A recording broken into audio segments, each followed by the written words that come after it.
It's the first day of the trial in Bacău. In the dock are two fathers charged with the illegal sale of human organs.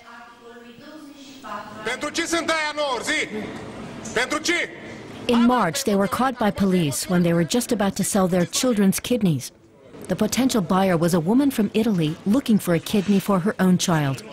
The price, 12,000 euros. The defendants do not consider themselves guilty of any crime.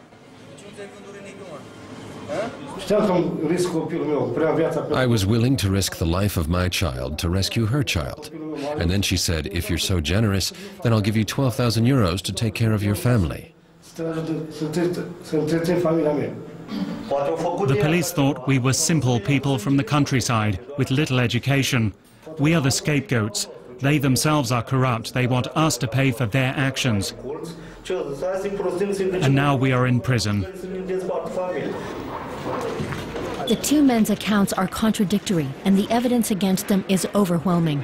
They will certainly spend the next few months in jail, since the case has been adjourned until September. The police say the arrests are a success. Since then, internet-based organ trafficking has decreased. This police officer belongs to a special unit that fights organized crime and wishes to remain anonymous. But Google Romania searches with the words "sell kidney" continue to yield thousands of hits. Anumite persoane structurate, știu eu, în grupuri organizate. There are also cases of criminals working in an organized group. Organizeze adevărate filiere. They set up networks to sell these organs at home and abroad. În plan intern cât și internațional. The case has put the authorities on alert. The accused men's children are now in state care, and the police launched a search in and around the village for missing children, without results. A police spokeswoman terms this an isolated case. We have warned all parents in Romania who are thinking of committing this deed that it has far-reaching legal consequences. Asupra consecințelor deosebit de grave ale faptei în sine.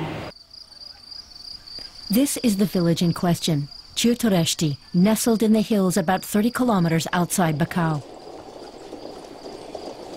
It's in a poor region dependent on farming that's hardly flourishing.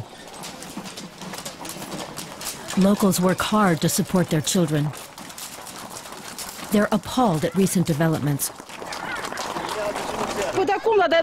They brought shame over our town, to sell their own children, to have them butchered. It's unimaginable. You can't do that even if you are poor.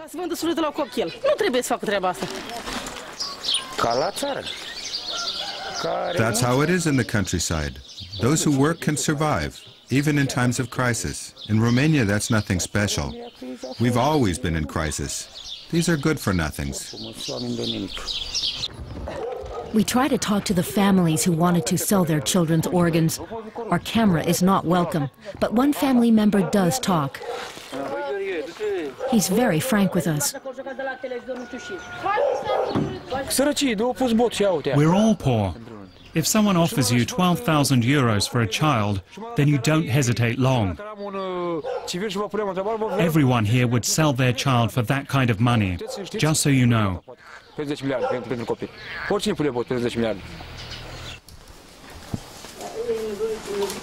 This doctor has heard of patients who want to sell organs and look for prospective buyers at the hospital where she works in Bacău. Her advice is to stay clear of any such offers. These transplants are often performed by unqualified hospitals. The poor hygiene can even lead to infections, including of the removed organ. And that means mortal danger for donor and for recipient. Petru Pușcașu regrets his involvement in the organ trade. A few years ago, he sold one of his kidneys for $1,500, but he only received $200 before the buyer died. I simply needed money. I had no more wood to heat with. What can I do now? He is dead and I'm a cripple. That was the biggest mistake I've made in my life, but I can't go back and change it now. Pușcașu, now 49, lost his job as a result of his increased fatigue from living on one kidney.